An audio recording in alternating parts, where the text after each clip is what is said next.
And funny enough, they just want one they can control. I wanted to download this to my iPad. Not available to download to an iPad. No. It's called security, brother. I said to him, I said, apparently iPad's not good enough, at least for the Free Will Baptist, because it's a Free Will Baptist publication. I told him I've been down that road. I heard that before. Well, we already told you. What symbol? Adam and Eve. What's the symbol of the fruit? Not saying that it was, but what is the symbol? It's always an apple. Yep. So tonight, we will be starting off this building a Christian home and kind of how this is going to work out. It's going to take place minimum 4 weeks. Minimum. In all honesty, I think it may end up taking us longer than that. But so kind of how this is going to go. In week 1, we're kind of going to talk about tonight how the home should be a place of refuge. And that's what every home, first and foremost, kind of needs to be. And then we're going to kind of go into the home being a place for relationships. Then we're going to go into a place of renewal. And then a place of reformation. So we're going to kind of step through as we go. But we understand, first and foremost, that the Bible has kind of jobs assigned, right? Children have a job assigned to them, husband and wife. So, let's just get this out of the way now. I have in here the jobs. So we're just going to get this out of the way now. Everybody knows. Frying pan. Head bang. Well, now hold on. Correct me if I'm wrong, and maybe I'm dating myself, but women cook. Right. Right? Women cook. Yep. And I know I'm going down a slippery slope with this one. But listen to me for a I second. hope you have someplace you're going with this. Oh, yeah. The other thing they have with that frying pan is attitude adjustment. Oh, no. And now men, Lord. we fix things. Right? Remember what I told you about multiplier last week? But then kids have a job too. Right? Kids have a job to be kids. Right? Amen. Thor. Good about that. Zach gave me Thor. Said, Zach, give me an action figure. Now, yeah, I'm sorry, it's a Marvel. But now, that kind of can be considered kind of a joke, but in the same sense, it makes sense, right? Women have a distinct job within the household. Men have a distinct job within the household, and so do the children. We have, now, but let me get something out of the way. We're going to get this out of the way quick here. Everything that I talk about can be backed up biblically. But we have to understand that 100% of the time it does not work. And I know you're going, wait a minute, Bible. How does it 100% of the time not work? There are instances. Men, we are to be the spiritual leader of our homes. Right. Are we not? No. 100% of the time that does not work. Men sometimes don't know how to be the spiritual leader of their homes. Let's be honest. And how do men not know how to be the spiritual leader of the house? Maybe that it's a household where the man isn't even in church. So how can he be the spiritual leader? So as we go through this, we're going to talk about this, but I'm also going to show you in some cases where it can be flipped. And sometimes, I'll be the first to admit it, sometimes the woman has to be the spiritual leader of their house. It has to work that way sometimes. So as we go through this, I'm going to be speaking from the biblical perspective of how this should work. But we have to have an understanding it doesn't always work that way. There are special situations that may arise where it doesn't happen that way. But we still all have a job. So this week we're going to be talking about a place of refuge. And everyone needs a refuge. We have to. Everyone needs a refuge. The church is considered a refuge. It is a refuge that we come into. There's a song that's a really good song. And if I would have remembered, I would have brought my adapter and we would have played that song. But it's by a guy. The name of his group is Cochran and Company. And the song is called Church. And it's a really good song. And I may still be able to play it. We may do it at the end. You got it right there. So we're going to play this song tonight. Because I really like it. Because there's a line in that song that says, what is it? It's not a trophy for the winner, but rest for the sinner, or something like that is the line. I can't remember exactly how it goes, but it defines what the church is. And a church is kind of a refuge, but you need to be able to have a refuge at home. Amen. Because the church isn't open anymore like it used to be, where you could just walk into a church at any hour of the day. It doesn't work like that anymore. Times have changed. But we need a refuge. And what do I mean by that? We need a place to belong. So, do we understand that we belong to a church? Are we awake yet? Do we understand that we belong to a church? Yes. You should also belong to a home. Yes. You absolutely should belong to a home. And that home should be a shelter from the world.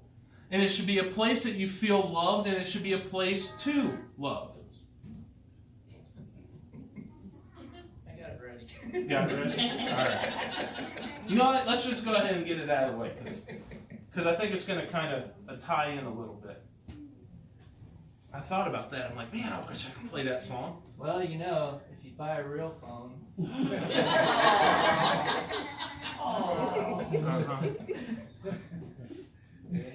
He's playing. Okay. I'll never go back. There was a time that I swore I would never go back. I was blind to the truth, didn't know what I had. I was running, I was searching, but every place I turned for healing left me more broken than the last. Take me back to the place that feels like home, to the people I can depend on, to the faith that's in my bones. Take me back to a preacher and a verse, where they've seen me at my worst, to the love I had at first. Oh, I wanna go to church.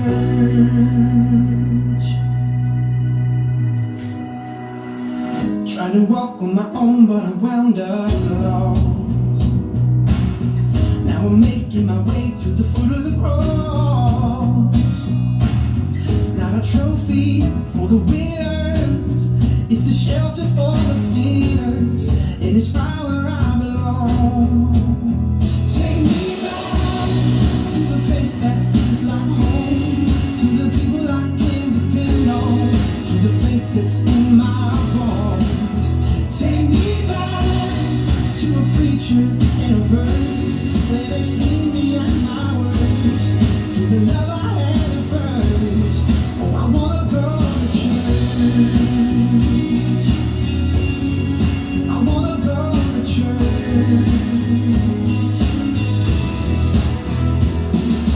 Oh, more than an obligation, it's our foundation, the family of God. I know it's hard, but we need each other. We're sisters and brothers. Oh, take me back to the place that feels like home, to the people I can depend on, to the faith that's in my bones.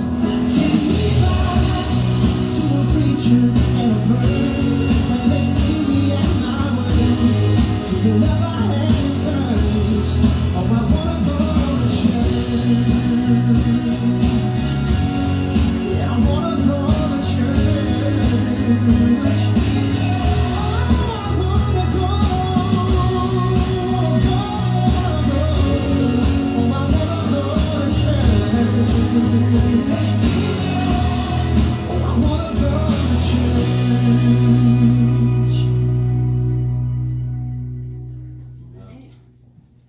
something about that I want you to really notice is it said a place that feels like home. You understand that? There's a difference between feeling like home and actually being home. And so let's start this out then. So what is a home? A refuge. It's a dwelling place, okay? What else is a home? I still say a refuge. I know, you're cheating.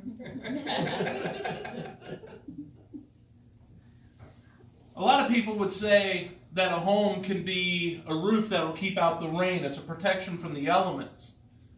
4 walls to keep out the winds, floors that can help keep out the cold. A lot of people use that. That's what I was going to say. That's a house. That's a house. That's a house. That's a house. So now that I've done that, what makes a home? Family. Love. Family. Love. God. Just jump right off there, aren't you? Family. Yeah. Think about this. Is a home not the cry of a baby? Does that make a home? In a way it does. I remember whenever we first experienced that in the apartment where we were living, and it gave you a sense of a home because that's where your family is. Whenever you're young starting out, you now have a family. Some people say it's the song of a mother. Whenever a child is hurting, what is the greatest thing that can comfort a child? In all honesty, it ain't dad. That's right. It's mom. Not the mama. Dinosaurs was a great show. Zach loves that show. We watch it on, I think, Hulu or something we watch it on. Yeah, Zach, let's watch dinosaurs. Right? But it's the song of a mother, but it's also the strength of a father. Both spiritually and physically. The strength of a father. The warmth of loving hearts. The light from happy eyes. Have you ever seen a child with happiness in their eyes and just the glow about a child? Kindness, loyalty, fun. Those are homes. Those are homes. A home, if you think about it, a true home is the first school and the first church for a young child. Now you're going to notice as I talk about refuge, this is the first step we're talking about is a place for refuge. We're going to be talking about kids a lot in this first section. But it's the first school. It's the first church. It's where a child will learn what is right and what is good and what is kind, and where they will go to for comfort, where joy is shared and sorrow is eased. That's a home. Or at least it used to be. Homes aren't homes anymore, if we're completely honest. And you may sit there and go, well, my home still is. Good for you. Good for you. If that's what your home is, you should actually feel kind of proud about that. Yes. Because in today's society, that is not a home. That is not a home. Whenever I first started out in any form of a ministry, I was a Sunday school teacher, and I also taught with youth group, and I also taught Wednesday night whenever we brought in kids that were too young for youth group. And one of the most eye-opening experiences I ever had was that not every kid had what I had growing up. Now, I didn't grow up in a Christian home. I didn't. I'll admit it. I did not grow up in a Christian home. My uncle is the one who took me to church. I've told you all that story. But even in then, I still had a home. I still had a home. I counted myself lucky in the situation that I was able to grow up in, even though it wasn't in the Christian atmosphere. I still learned so much from where I grew up. Whenever I was pastoring, this time of year kind of holds a special place in my heart, and maybe one of these years I'll get this ministry transferred over to this church. but we used to do a back to school type bash for kids in our community, getting them ready for school. And the neighborhood that we were in, those of you that have ever been to that church whenever I was pastoring in Akron, it was not exactly the greatest of neighborhoods. If you remember, the 1 year of revival that Jim McComas preached was the shooting that happened 100 yards away from the church, where the cops shot a man who had an AK in his hands. But this time of year held a special place in our heart where we just would give kids school supplies. The basics, a book bag and the stuff that the school said that they needed. And you never realize how fortunate you are until you see a kid cry over the fact that somebody would give them something like that.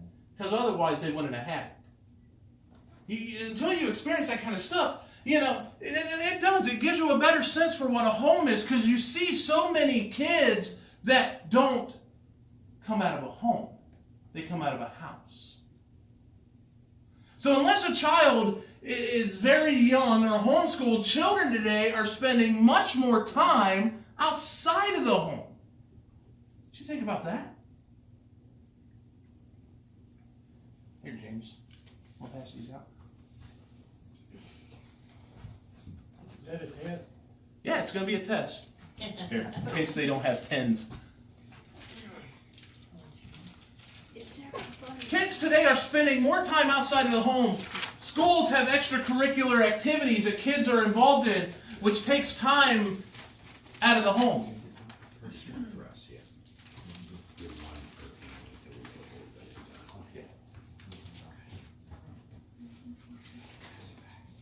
Think about this, and Howard is probably going to have a better answer for all these because of his generational gap than the rest of us. But think about this. Think of how kids are today.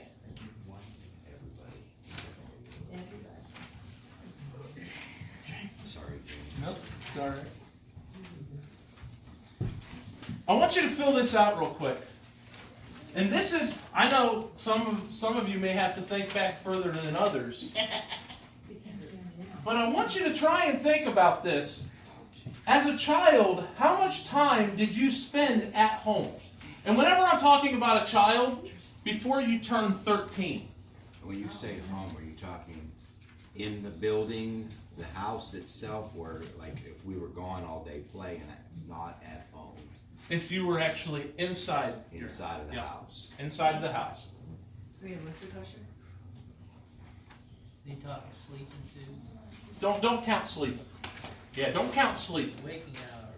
How many hours were you awake at home? What about playing outside in the yard? In the summer? No, If- you just said no to that. No, inside. Inside? Not in the house. Yeah, we weren't allowed in the house. See, this is where the generational gap thing is going to get me, ain't it? All right, you can be on your property, Okay, okay? that's different. But if you're running the streets with the hoodlums, you can't count that, No. okay? How am I supposed to know? You should know how much time you spend at home.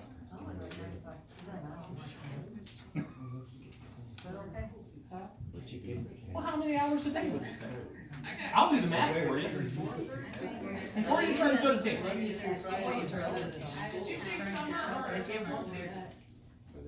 Average. Average it between your summer and school. Y'all are getting complicated on this. Oh, you said during the Should summer? know. Kind of average it out. Summer versus school.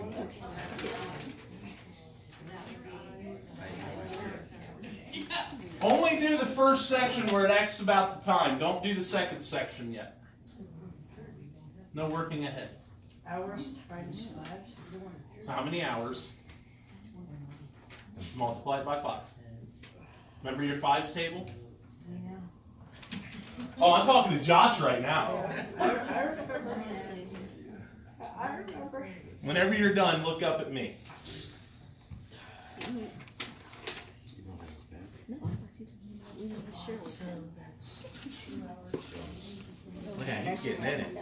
He's getting in it. Over here, Josh is, I've got 2 hours at football. I've got, he's mapping it out. Are you done? No, I said if you guys were listening, you explained this. I've been looking for a pen this whole time. At an average In the of, home or in the yard. average of 9 hours sleeping. In the neighborhood, they're on, In they the don't yard. have, in the yard. In the It has to yard. be in If the you're, yard. if you're Your out, property. Just if like you are just out have running the your streets with the property. hoodlums, that does not count as being No. at home. No, What if 1 foot is in your yard? no, we had a field in our apartment area, just right out front of our apartment, so it's kind of. I never thought this would be such a complicated thing. What about, I'm telling you That's where I what. played. You know what I'm learning? I'm learning a lot about y'all right now. You know what? You know the biggest thing I'm Okay, learning right let's now. Y'all are looking for excuses to give yourself more time at home. No, I'm trying to figure it what out. about the game? No, they're not. Okay, What if 1 foot is in your so yard? this here should just be the per day hours here and then. Yeah. Your yard. So who's got it done? Okay, let's see. Let me Okay. see, let me see. Let me see. Per day.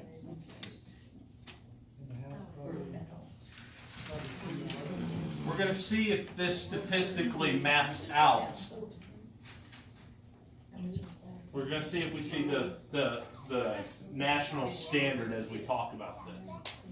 So, who is my person that is the oldest right now that has theirs done? Every eye just went toward Howard. Howard ain't done yet. All Howard right. ain't done yet. All right. Saturdays probably. But I gotta know, Yeah. Okay. So Linda, how many? You got yours? Yeah. Are you the next oldest? I I don't honestly, know. or is Lou? Are you done yet? Yes, Yeah, I think you're second oldest. probably So what is your hours? about 143 for total 143 total hours at home in a week. in a week. Okay. That's- Okay. So let's say, safe to say, who would be the next generation down from Lou? Be over here. Yep. All right. So which one do you want to give your answer? What was your total hours? I got 7. You didn't say sleeping. So. Right. Yeah, I you said figured no about sleeping. 10 hours This a now is day. sleeping. Not sleeping. Mine was 30. Not, don't His count was sleeping. 70 some.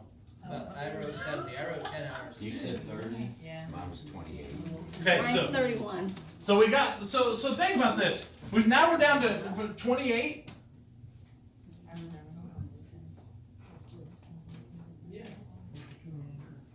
So that already shows the average. In all honesty, this is how it works. And it's starting to take a turn and going back into that other direction. It really is. But as time went on, children started spending more and more time away from home. Yeah. You know what I mean? Children at one time spent all the time at home with their families because that was a place they wanted to be because of what the home was. And then as generations went on, it started to decline off because, well, we started running off and doing our own thing and stuff like that, going out in the neighborhood, causing trouble. Here's my rule that I had growing up: home when the streetlights come on. I had that. So guess who took full advantage of it? I lived right across the street from the police department, the fire, and the EMS in Rittman. I grew up right across from all that, okay? And growing up there, my dad was a city councilman. Every police officer in town knew who I was without me causing trouble. And I figured out that those lights were on a timer. And they were not controlled by the sun. They came on at a certain time every day. So guess which lights I used? Those lights. Because they were always the last to come on in the city. So those ones on our block, they were the last to come on.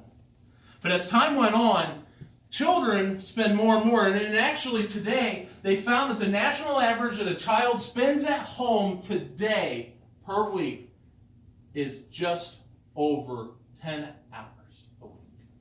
Kids are barely home to sleep anymore. And it's a staggering statistic. And they said the reason for that is because the reason why it has dropped off that dangerously low is because we do not have parents anymore. We don't. We don't have parents. If we're honest, we do not have parents. So, think about this. How different are things today now than when you were growing up? How different are they? Drastic. Most people would say they're drastic. We never locked our doors, Yeah. ever. Jenny's grandma, bless her heart, when that woman, when she was still alive, she never locked her door either, and she even had a guy strung out come in and at gunpoint took money from her. This guy was so strung out that he handed her the gun to prove it was real. Now, to show you how much of a heart that her grandmother had, she didn't use that gun to her advantage. She gave it back to him. Because she honestly just wanted to help. But after that, she started locking her door at the family's demand. She started locking the door. So let's run with that for a second. You didn't used to lock the doors. Now you almost have to lock the doors. We never did have a door. Yeah, well, Howard, Yeah, we know. I mean, you grew up when they were like still building huts. And things like that. Caves don't have doors. Right. One room school. Yeah. But what's the major difference? If we honestly look at this and go in that big stretch of we used to lock our doors to now you have to lock, or we used to not lock our doors to now we have to lock our doors, what would you say is the main reason for that change? People's lack of respect. For Yeah. People's lack of respect, crime, trust. Desensitized. There's a good one, desensitized. Now, God's moved out of the situation. God's moved out. So now, I want you to think for a second. The next section here, on the piece of paper that you have, what three people had the most influence in your life? Is this except for the Lord? Yeah, except for God. I don't want you to use the Father, the Son, or the Holy Spirit for these three answers. Who? Who's been the most influence in your life? Is this still before 13? No, this is at any point now. For good and bad. It can be good or bad. How many An influence can be a good influence or a bad influence. So, who had the most influence on you? And if we're honest, and if we do look into this, because Lou, that's a really good thing that you asked, because if we look at that, maybe we can honestly say one of the most biggest impacts on our life was actually a bad influence. If we're honest about that, maybe we had that in our life.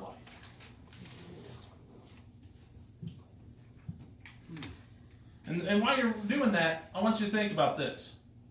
Think about your own personal children at this point. Those of you that don't have kids, you sit this one out. We'll come to you in a minute.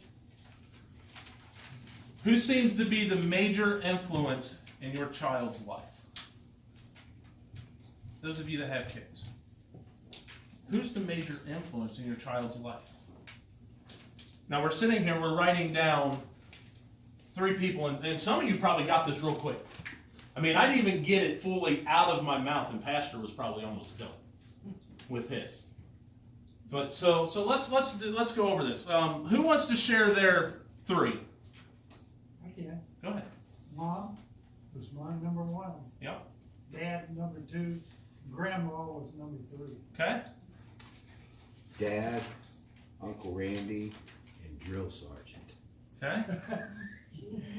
I got my mom and dad, my grandma and grandpa, and my wife. I said three people, and you have five.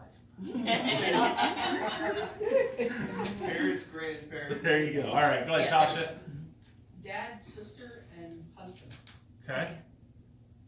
Dennis. Yeah, Mom. I thought we were doing 13 again, so I'm sorry. Mom, Nope. Dad, and my brother. Okay.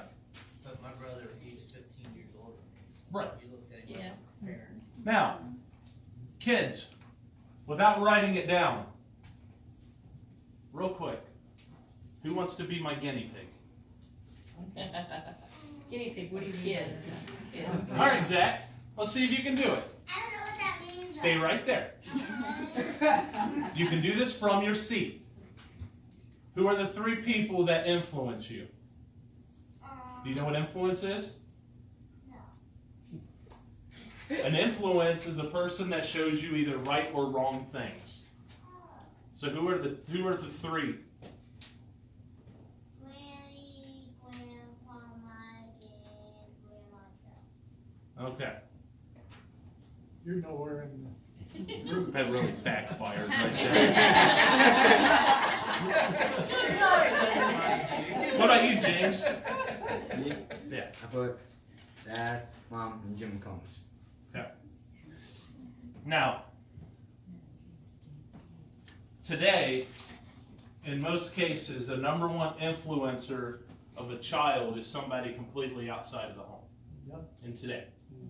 And I mean, you had one that on your list that's not in your home.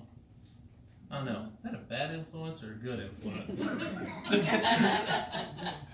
But you understand that things have changed, and they really have. I mean, whenever you look at, Howard and what he had, and Randy what he had, and then as time goes on, things begin to shift a little bit. So I want you to think about this. How can you influence your children in a godly way in your home?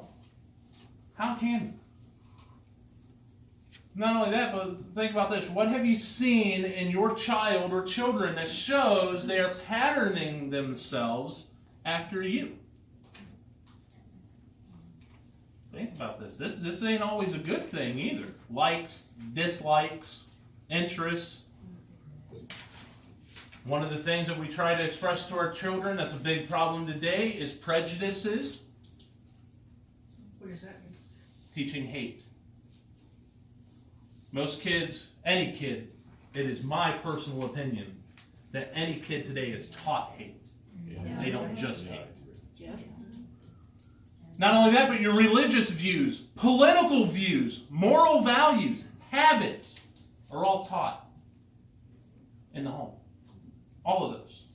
Can I say something? Yeah, go ahead. Josh and even Judith, they pattern themselves after me.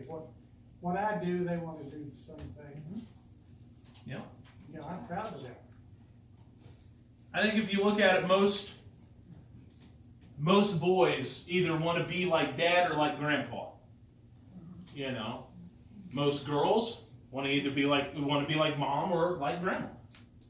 In most cases, but today it's kind of skewing outside of the home. So let's go and open up our Bibles tonight to Deuteronomy chapter 6. I love this chapter.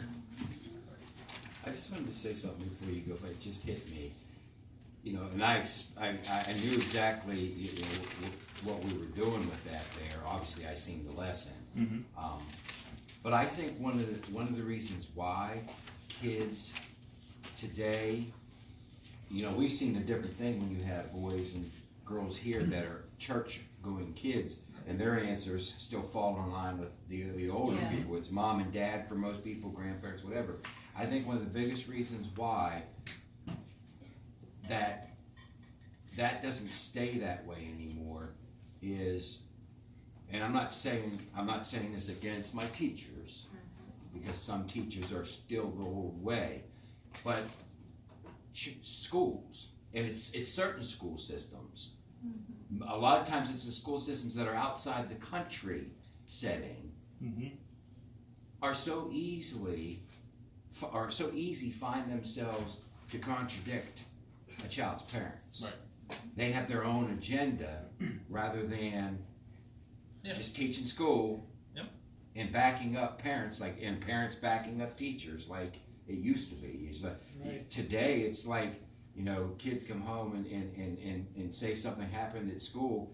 In my day, I was if the teacher said I did something wrong, I didn't get to defend and say, oh, such and such teacher don't like me, whatever. Right. Now it's Yes. oh, we got to go Yep. chastise the teacher and Right. all that, and, Yep. and it's different. And that's where kids are most of their day, so they're getting steered away from our way by too many of those Yeah. school systems that are doing that. Yeah, I mean, that's exactly it. And that's where these verses, I think, come into play.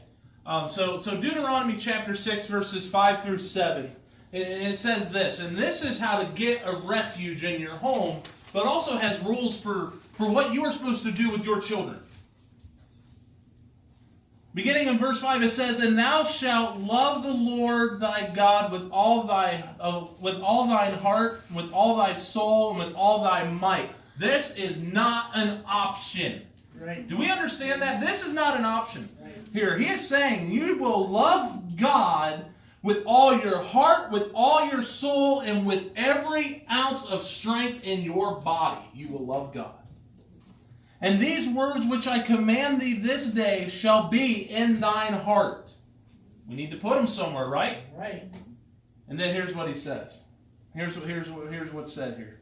And thou shalt teach them diligently unto thy children, and shalt talk of them when thou sittest in thine house, and when thou walkest by the way, and when thou liest down, and when thou risest up. Teach the children. Every parent's job is to teach their children. Now, it's up to each and every parent what they teach their children, but you are going to teach your children something over the course of their life. But here, I believe what we are being told, listen, if we are being told to love God with all our heart, all of our soul, and all of our might, then we ought to be teaching our children the exact same things. We ought to be. Verse 7 tells us to teach or impart knowledge diligently to our children. Diligently. That doesn't mean just teach them to love God on day one and say they're on their own from there. If you're going to teach your child diligently, then you are going to impart that into them daily. Yes. Listen, there is an order that things should go, and God should be always at the top of that list. Amen. See, this verse, let me finish this and I'll get you. This verse here is not talking about teaching them how to cook or how to change a tire. That's not what we're saying here. Although those are good things to teach them, the most important thing we can teach our children is to love God wholeheartedly. Amen. This is the greatest influence we can ever have. I was just thinking that's another one of those things. I guess rubs me the wrong way, however you want to say it. Is that I've heard so many parents say this is another difference when we talk about this generational difference. I'm sure you're going to go. That's going to be a theme throughout this whole thing in some fashion. Is that you hear them say, "Well, I don't care if they want to believe in God, or I don't care if they want to go to church, but what I'm going to do is I'm going to let them make that decision." Yeah. Everything else in life, we want to teach them everything and influence them, but for some reason today it's become, well, I'm going to let them. Right. And then by the time they have a mind to make that choice, they've been so influenced by the world that they're off the wrong way. Well, not only that, but think about this. Now, I am guilty of this. Let me tell you, this morning, it hit me hard this morning, all right? So let me tell you, I'm guilty of looking for an excuse. I'll let things dictate if or not I should come to church or not sometimes. I'm guilty of that. Well, we don't need confession or anything, but I'm guilty of it. What are you teaching your children? Mm-hmm. Right. Now, I'm not saying I'm perfect. Please don't think that. Because there are times where I've gotten home, and Jenny will tell you, she has looked at me and said, "Do you want to go to church tonight?" And right in front of Zach, and this is usually on a Wednesday, right in front of Zach, I'll go, "Nope, I'm too tired. We just won't go tonight." And we don't show up. You know what I just taught Zach? In that very moment? at that particular moment, church was not important. If we do not teach our children at a young age that church is important, when they get to a certain age, it won't be important. Right. And then, because in all honesty, if we think about this as parents, we have something in our minds, at least I do, and I joke about it, is he's mine until he's 18. Really, because at 18, he's an adult and he can make, but let's be honest, if he's living at home at 18, he is still mine. That's right. It's when they move out, they are free to make their own choices. What we teach them now will reflect when they are older.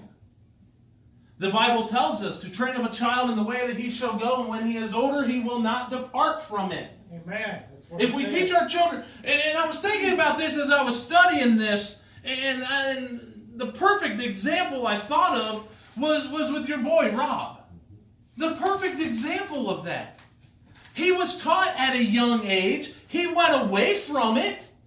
But now look at him. He's older, and where is he? He didn't depart from it. He's right where he needs to be. Now, that's not saying that didn't come with a lot of heartache, a lot of blood, sweat, and tears. But if we teach our children when they are older, it'll always be stuck in their mind. A woman one time asked a psychologist, when should I start training my child? The psychologist asked, well, how old is your child? And she said, 5. The psychologist looked right at the woman and said, ma'am, hurry home because you've already lost 5 years. That's right. Don't wait to a certain time to train children. It's also been reported over the last few years that a child learns about 60% of their emotions while in the womb. Yeah. Yep. The way the parents treat each other yeah. while it's still growing. That's absolutely it. This is so important when it comes to Christian training. It actually one time was reported out that a child, you know, they learn a lot of their emotional stuff in the womb, and that's very true. But there's also a report that they learn the most outside of the womb between ages birth and 5. That's right. Right. That's when they learn the most. They're like a sponge. Yeah, they're taking in everything. Christian training of children is a responsibility that you can never get started too early. But here is one of the sad parts of today's society. Remember, I said we're going to talk about this is how it ought to be. But it's not always this way. There are, in some instances, where homes are divided. So who trains the child? Unfortunately, in those moments, the child learns both ways. And it can be confusing for a child. And it really can, in all honesty. And that's where you do the one thing that never fails. And that's prayer. In all honesty. Just because you may be in a house divided doesn't mean that you still don't have an influence. It don't matter what you are. If you're mom or dad, it doesn't matter. You need to have an influence on your child, because if you know what God can do in your life, you know that God can do that in your child's life, you would do everything you could to see that in your child. That doesn't mean it'll come without blood, sweat, and tears. You know, I had a friend that I worked with. His mom and dad, actually, they were physically in the home together, but they had their own rooms. They never talked for over 20 years. And that's what he was raised in. Mm-hmm. They hated each other. They passed each other just getting out of the house. No communication. And you could tell it on him. Mm-hmm. So at this point, you're probably sitting there going, what on earth does any of this have to do with a refuge? Because I told you that this is what we were going to do. The home is to be a place of a refuge. What does this have to do with anything so far? And the answer is everything. I want you to think about this. One of the best things that we can do as parents is protecting our children from the world. That doesn't mean that we can prevent them from going into the world, but we can try our best to protect them from the world. The Bible teaches us that although we live in the world, we do not have to live as the world. Amen. I told you that it's found that some of the greatest influences today come from outside of the home for children in today's society. The number one influencer outside of the home is the media. It's the television. It's media. It's Facebook, however you want to look at it. One of the greatest influences on minds, and this thing ain't for children, this is for the older generation as well, is the media. Do you realize whether you want to admit it or not, the media tells you how to vote when you become an adult? Whether you want to admit it or not, the media is doing its best to tell you how to vote. As a child, the media is telling a child what is socially acceptable and what is not acceptable. Television shows portray polygamy, people viewing pornography, gay relationships and marriages, unmarried couples living together, violence, and on and on and on and on. All of this shown during prime time when many families and children are gathered around the television. Do you think that the TV people don't know what they're doing when they set their prime viewing season in the winter months? Because they know families will be inside.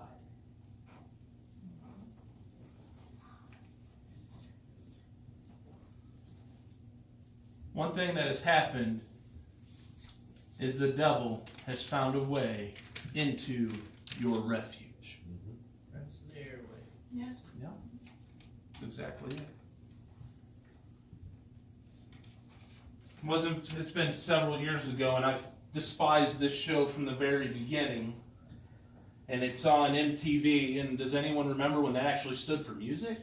Yeah. I did. Talks about that. Yeah. One of the most popular shows that ever came on that network was 16 and Pregnant. I've despised that show from the very beginning. And the only reason why it's despised is because the Bible tells me I shouldn't go to the extent of hate on that thing, on that show. Except for it's sin, and I should hate sin, but there's a border. That show, I have argued with people that we should never watch that show, and a lot of people go, well, it's harmless. Do you know what that show teaches teenage girls? That if you get pregnant, you'll have a TV show. That's what that kind of portrays, that it's okay to be pregnant at that age. It's okay because you can get a TV show out of it. That is the portrayal that is coming into our homes. Yes. And it's not just there. It's everywhere. The news is one of the biggest ones that affects our children. You have to be careful with what you watch on the news. And I'm going to put it this way the best I can. There is no good news source. No. I know everybody has their preference. They either watch CNN, MSNBC, or Fox News, but let me tell you, they're all corrupt. Yeah. Every single one of them. TV shows portraying gay families as the norm. Schools telling children to accept sin in the world. Schools now, some schools, I'm not sure if it's in Massillon or not, but some of the larger school districts are in the state of Ohio are starting to adopt where a girl can be issued a morning after pill without parent consent. Doesn't matter their age. The morning after pill, or what I like to refer to as the abortion pill. Do we understand what's happening to our children? Yes. That's outside of the home, inside of the home. It's affecting everywhere. We need a refuge. We have to have some form of a refuge. Think about this. How has the way our society views home changed from when you were young? How has it changed? In all honesty, if we go think about this, you can do it alone just in today's television shows. We don't watch Leave It to Beaver anymore or Andy Griffith. Those shows don't exist anymore. Unless you have Netflix. But instead, you have shows like Modern Family that portrays, what was it when it came out? I forget the name of the show now. Anyways, I'm going to think of the show. When you start talking about the TV shows and you're mentioning the shows of today, you know, again, a lot of the TV shows I don't even know the new ones today. But, you know, I can think of over the years the new ones. I think something that just struck me, it's not even so much that today the TV shows are all trying to make everything okay, you know, and influence people to think like that. But if you think about the old shows, it wasn't just that the old shows were excluding that kind of stuff. If you think about those shows, when you think about the Leave It to Beaver, the Waltons, the Little House on the Prairie, Andy Griffith, they weren't just not having that. All those shows were about wholesome homes and stuff like that. They were actually completely on the other side. It wasn't that they just left out and didn't teach bad stuff. They were trying to go completely on the other side. What a vast difference between. I mean, I would say that would probably, the point is, TV music is always trying to influence society, but there was a time when it was trying to, even so much so, like when you think about the TV shows where they would have Lucy and Ricky in their twin beds, you know, it was they really went the extra mile to try to teach good, wholesome value. Yep. That's it. Even though negative was in the world then too. Yeah. The Kardashians is another one. Yeah. The Kardashians. That's a. Go ahead, Dennis. Seriously, when I grew up, and some of you guys, it goes back even further, but when I grew up, Saturday mornings, from like 8 o'clock to 11 o'clock, you knew what everybody was doing. They were watching cartoons. Yeah. It was the only time that they had cartoons on TV. Yeah. And that was it. And Sunday evening, it was Wild Kingdom and Walt Disney. Yeah. Everybody watched.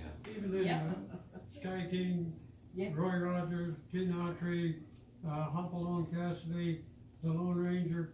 I mean, they were good, wholesome, crime never pays programs. And then all of a sudden, Good guys wore the white hat. The good guys wore the white hat and rode the white horse. Yes. Unless you were Maverick. Yeah. Yeah. If you're black. There was always exception. But think about this. How do we get the refuge? Because look at this at the bottom of the page here.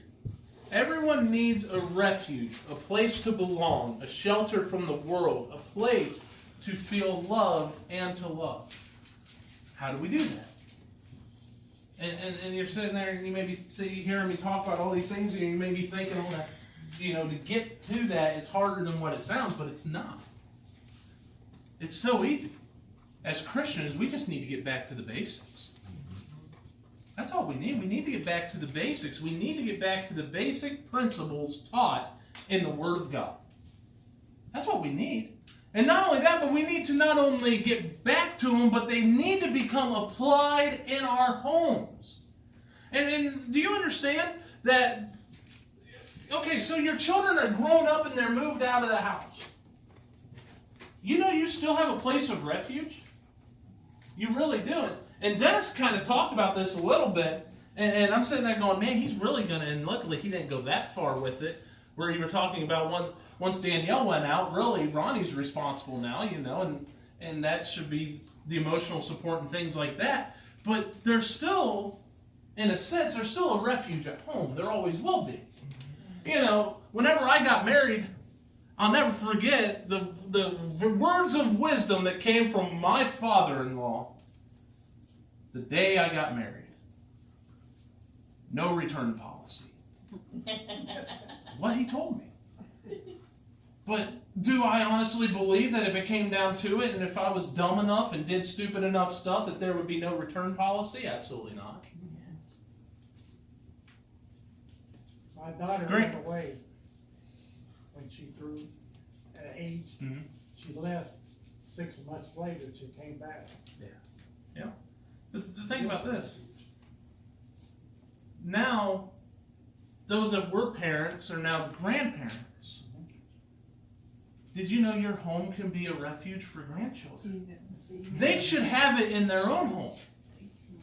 But they can also have that same refuge in your home as well.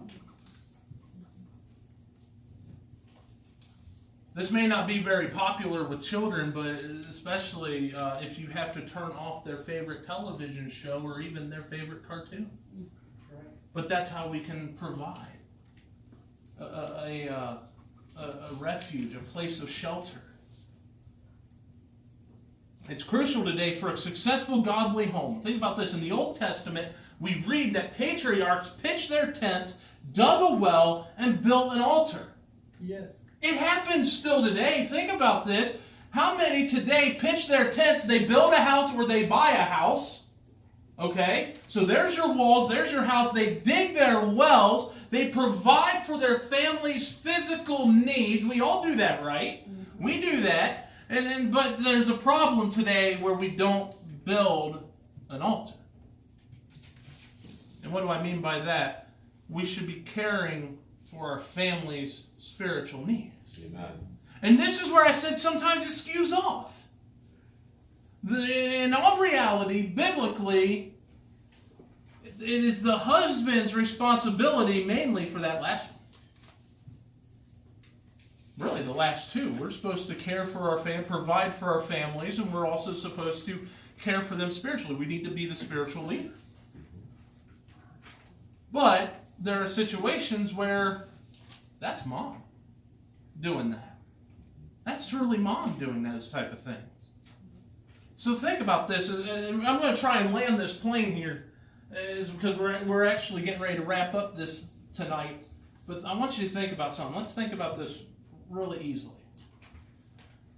Outside of prayer, maybe it is prayer. Think to yourself. Write this down. I know the last thing here says, what character traits, good and bad, do you possess that mirrors those of your parents? I want you to fill that out in your own time. Instead, I want to give you something else to write down here. Something to think about. What's missing in your home? I want you to think about that. What's missing in your home? And this is something that we're not even going to talk about out loud. But I want you to write it down for a reason. What's missing in your home? Because over the next week, I want you to really focus on talking to God about fixing whatever's missing in your home. And maybe it is that you struggle with prayer in your own home. Well, what better way to fix that than talk to God about God helping me pray? Or maybe it's you don't know exactly how to be the spiritual leader that you're supposed to be. Pray that God would show you how. He can show you how to do all this stuff. I want you to write down what is missing most in your home. And I want that to be something you pray about all week long. All week. And you know, and I'm asking you to do this for more than one reason.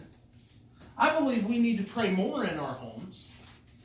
But also, I want to see us build a stronger home as well. Because think about this.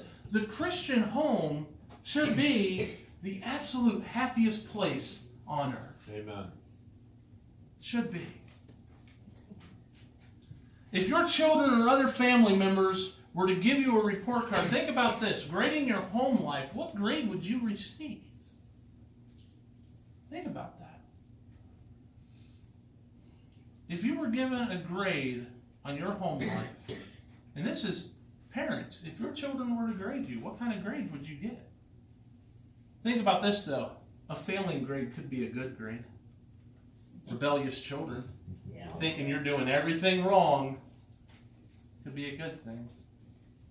Christian family once had, I'm going to close it with this here. A Christian family once had difficulty in finding a house to rent in a new city.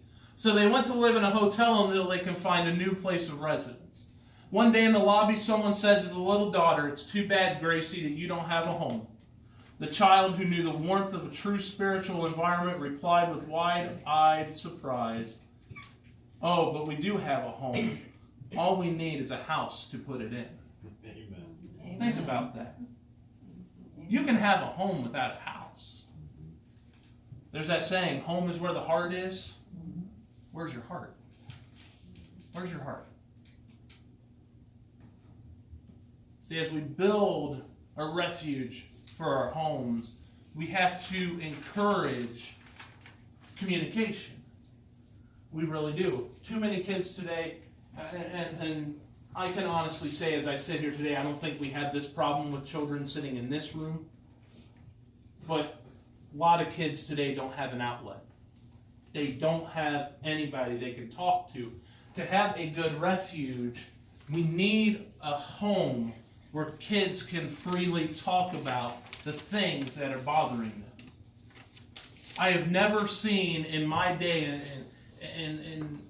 and I know my day, all 32 years of it, but I never thought I'd see a day when child suicide rates are as high as what they are. And every time I hear of it, I can't help but wonder, what if that child had someone that they could talk to? Because maybe they don't have that opportunity at home. And it goes further than that. What about a kid that takes a gun into a school and shoots a school? 9 times out of 10, when they dig into that child's life, they find out that child had no one to talk to.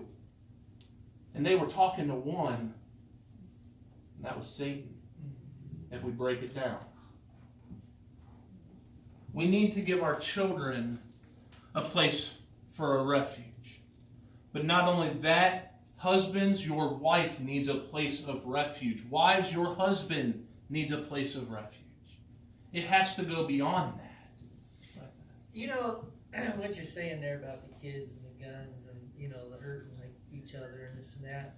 You know, growing up, I mean, seriously, we were home, but seriously, when you got up and you got fed your breakfast, get out of the house, go outside and play, come back at supper time. You know what we played all the time? Yeah. Cops and robbers.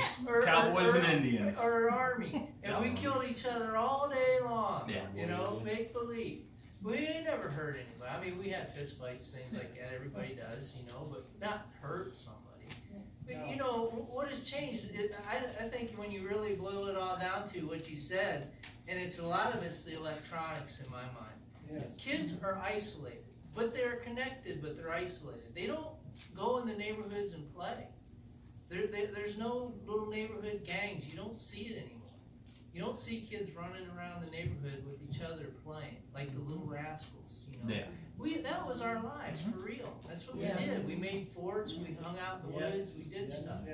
And now it's like everybody's in this little bubble, you know, and it's they don't get out and experience life. Right. You know, the majority of kids, I'm not saying all kids, Right, yeah. but I think they're disconnected. Yes. You there used is. your imagination Yes. when you played like that. You imagine. You got stick You with a didn't gun. have all these gadgets and stuff. Your parents didn't Range have any was money to ours. buy it, you know, period. Yeah. It's like you're lucky you had tennis shoes on, you know? It's like, Now you just the went out and videos are played. so real. It's like, and their minds just.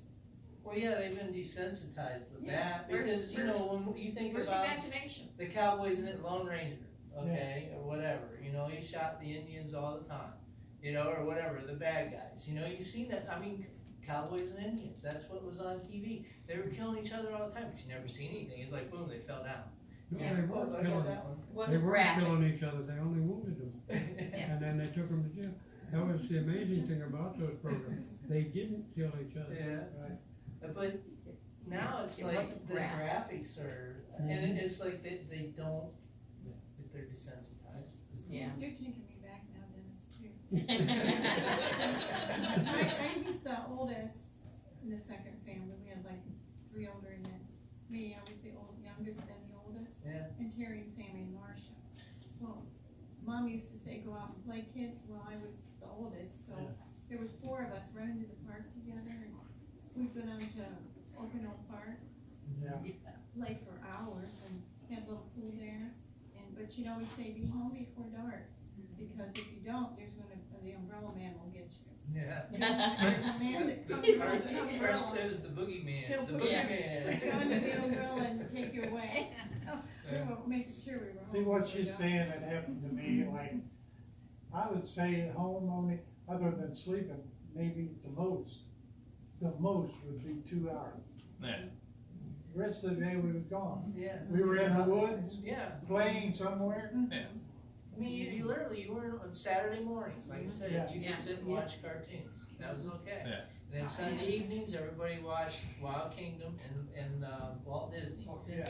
But it's like, other Walt than that, Disney was Walt Disney.